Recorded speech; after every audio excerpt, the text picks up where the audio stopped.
Hello, everyone. Thanks for being here. So after this great talk by Miguel about OSGi, you've probably been hearing about OSGi a lot all these days. And we wanted to show a very simple example so that you can understand how to start leveraging OSGi right now for 6.2, because it already has a lot of benefits, and it's very simple if you know just a few key things that we're going to show you today. So we hope you can take this example and get it home and start using OSGi very soon. So as you probably have heard Miguel and everyone else talking, OSGi is about modularity, right? About making things smaller, splitting things everywhere, and making dependencies very clear.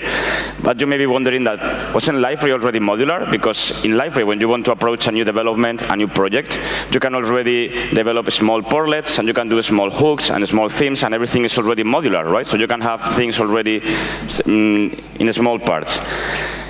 As you can see in Liferay, you have we usually have this model of Liferay as a big thing, a big monolithic thing, but then you can put your own modules, right? You can put your own portlets, customizations, and you can add all the features you need to a Liferay installation, right? But modulars themselves, they were not modular, right? That's one of the key things. And OSGi is here to bring modularity to the modules. So if we go back to this example.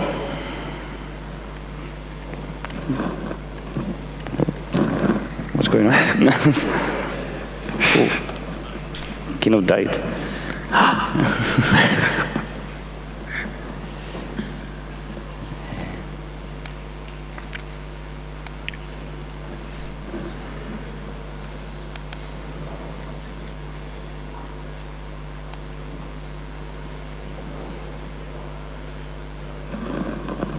Oh, wow. Yeah, maybe you should skip that slide. Yeah.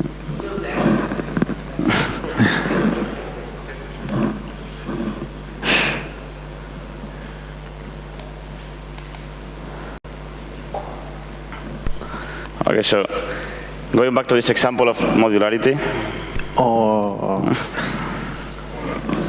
Okay, so the cool thing is that if we had this before Liferay 6.2, now in Liferay 6.2 we get something like this. So every module itself can be made up of different smaller modules, and then you can reuse those smaller parts any other places, and you can create new apps just based on other existing smaller modules.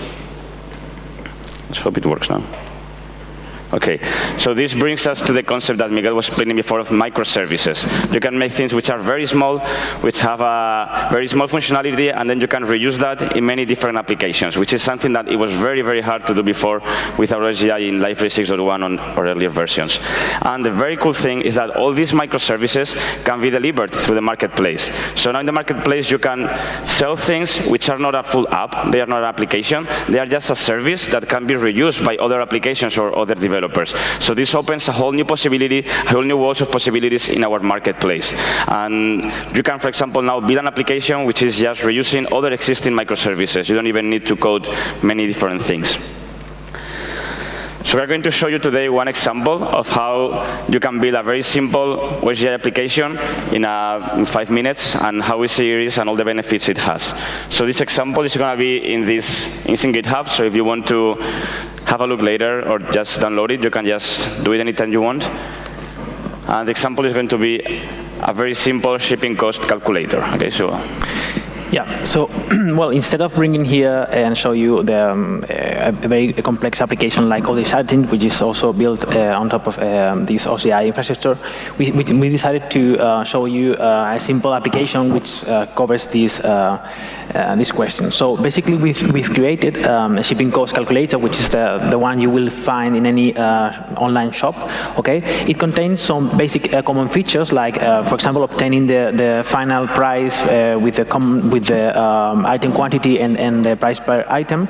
But it contains also a part which changes depending on the country you select, and they change meaning that you may have different forms, like an input for taxes, an input for discount codes, and or a different list of regions. Okay, and also the way in which the final amount is calculated for every country may change. So how could we face this development? We have two options. We could develop a very complex application that contains all the possible countries we want to ship to, and in case we want to extend this application, we will have to, open this complex application, make the change, and do a new release. Okay, or we could do it in another way. So we create a very simple core application that contains only the common features, like obtaining the final price with the number of items and the price for every item, and every country will be an extension to our application. So that if we want to add a new country or update one of the existing ones, we don't have to open our core application, but we only have to edit or add a new module.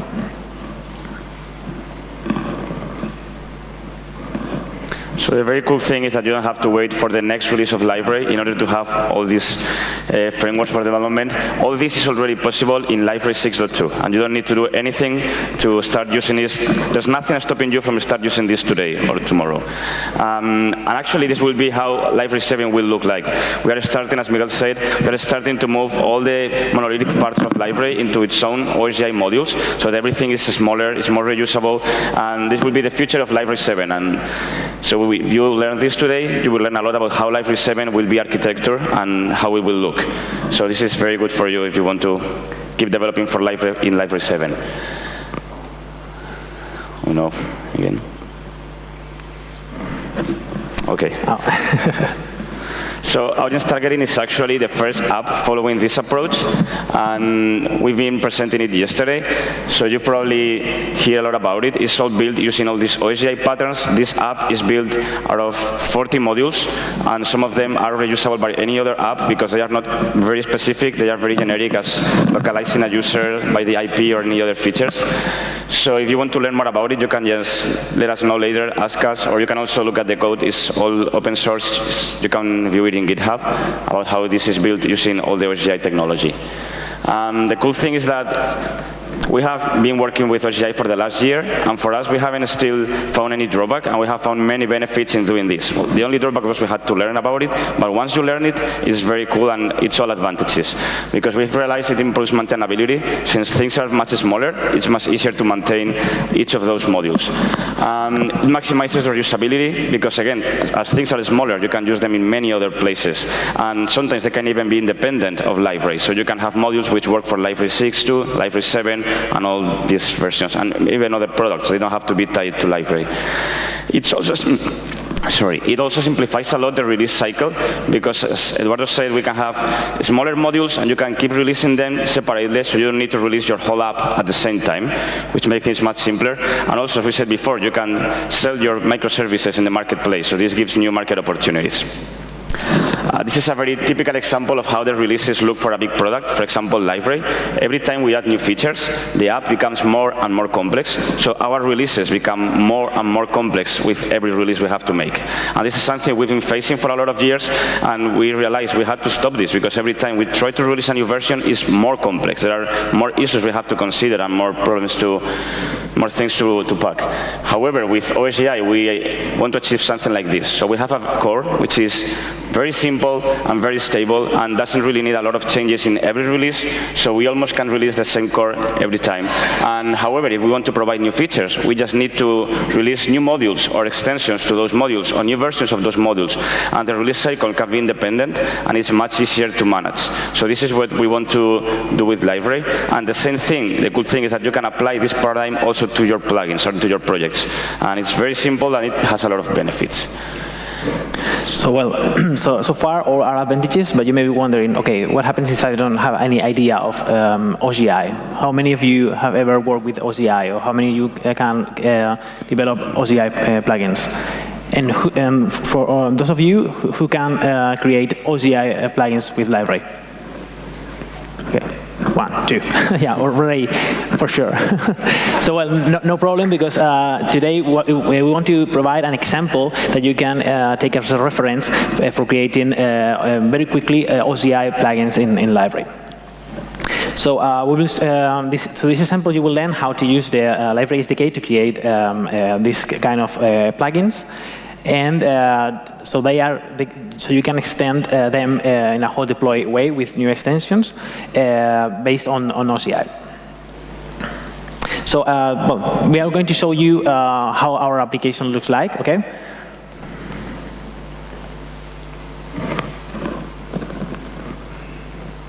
So this is our core application. Okay, remember we have some common features like getting the final amount simply by calculating the item quantity per the price per item. Okay. And now what we want to add here is a select box with the list of countries we deliver to. Okay. So, you want me to deploy the extension? Oh well, we are going to show you the effect of deploying our plugins, our extensions, for this core application. Okay, so without any restarting, we will see how we now get this country selector and what happens when we select one or other country. So there it is. So so far we have only deployed one of the extensions, the one for Europe, and as you see, we now have some custom fields only for Europe. Okay, so this is what our extension provides. So without doing any change in our core application, we will have these new fields in the shipping calculator. And if we now deploy another extension, the one for the USA.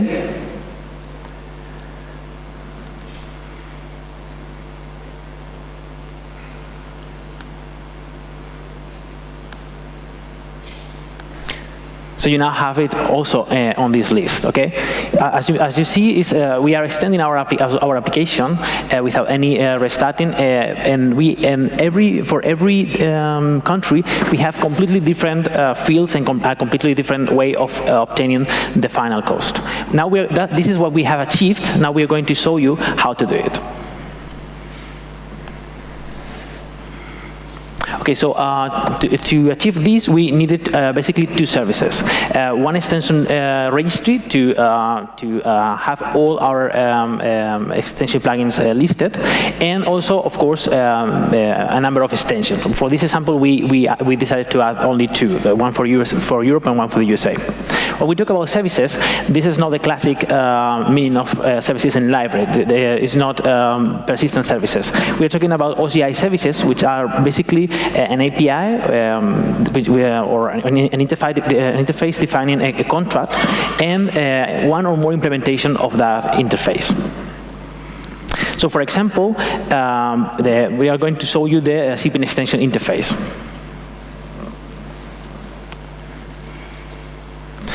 So this is a common interface, nothing new here, simply a list of methods that every extension to our core application must implement, okay? And now let's see how one of those extensions look like.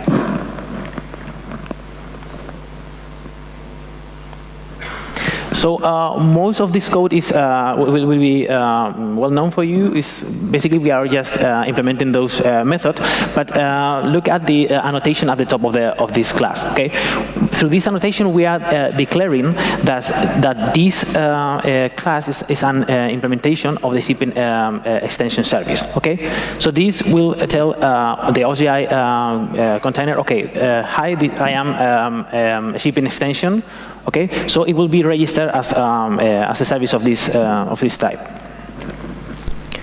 And now, in order to have a list, a dynamic list with all the currently available extensions, we need a registry. Okay, so basically what we have here is well, it's another class, but in this case, if you look at the, well, this is also a service with annotated with a component, but take a look at the reference annotation. Through this annotation, we are binding this registry to the shipping extension services. So every time a new shipping extension service is deployed on our system, we will know, and because this method will be called. And in this call, we will add to a map that shipping extension. Okay. On the same way, when the shipping extension is undeployed, the unbind method, in this case, unregistered shipping extension method, will be called. So at the end, we have a dynamic list that always contains the currently available shipping extensions. And finally, how can we display those extensions in our portlet? Our portlet, our UI is still a Liferay portlet. So we need a bridge between the Liferay world and the OSGi world. For this purpose, we have a util service, which is the Liferay OSGi util, that contains some utility classes we can use to obtain those services. Basically, what we are doing is, okay, give me the shipping extension registry, so I can create a select box with all the currently available extensions. And every time when we select one of those extensions, we replace a box in our formula with the HTML code that every extension generates.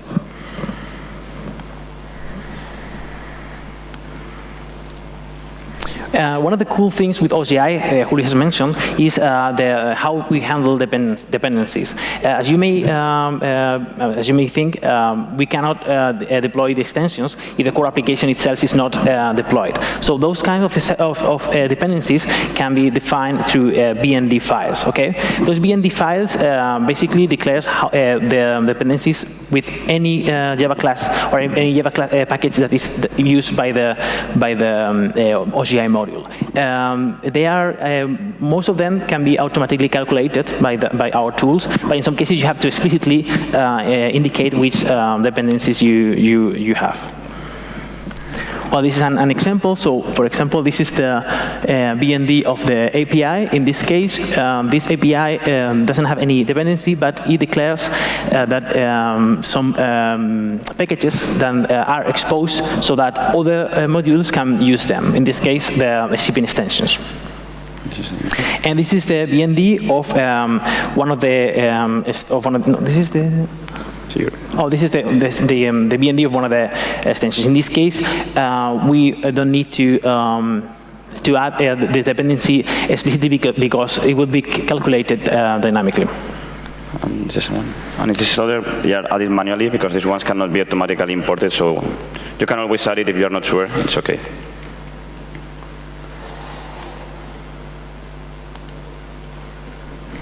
And well, so far we've talked about extensibility, okay? So how we can extend our applications with new modules. But if we want to go even deeper on modularity, we can split our core application into several modules, okay? And that's what we did for this example. So our core application, the shipping application, is actually built up three different modules. We have the shipping API, which contains only the interfaces. We have the shipping implementation, which contains the implementation of the common features, this calculator with the items and the price per item, and a shipping web which contains the UI. The advantage of this approach is that if you want to change the implementation of the core functions, you don't need to change the API, or you don't need to change the UI. You just need to change that specific module. In the same way, if you want to add some changes to the web interface, you don't need to change the other ones. So that's all for today. We'll be here all day if you have more questions, and especially Miguel and Ray who are there. They are the big experts who have been working on this for a long time. So if you have any questions, feel free to ask us, or even better, to ask them. And thank you very much, guys, for being here.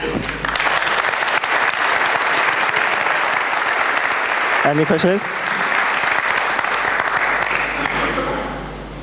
No questions?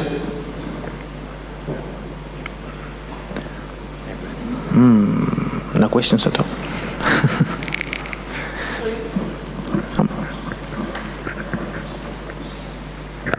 Hello, thank you for your presentation.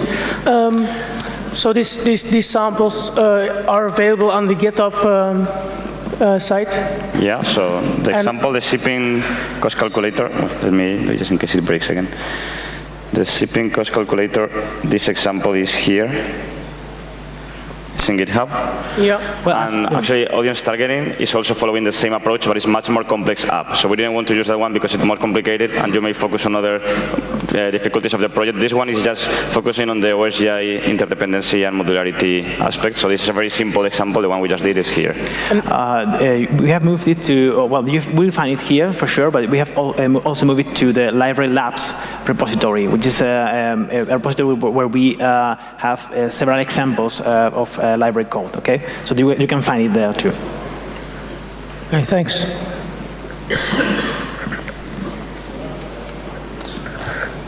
Any other questions? So then, as we said, we will be around today. So if you have any questions about how to create modular and extensible applications with OSGi, just reach us and we will be glad to answer you. Okay? Thank you very much for coming.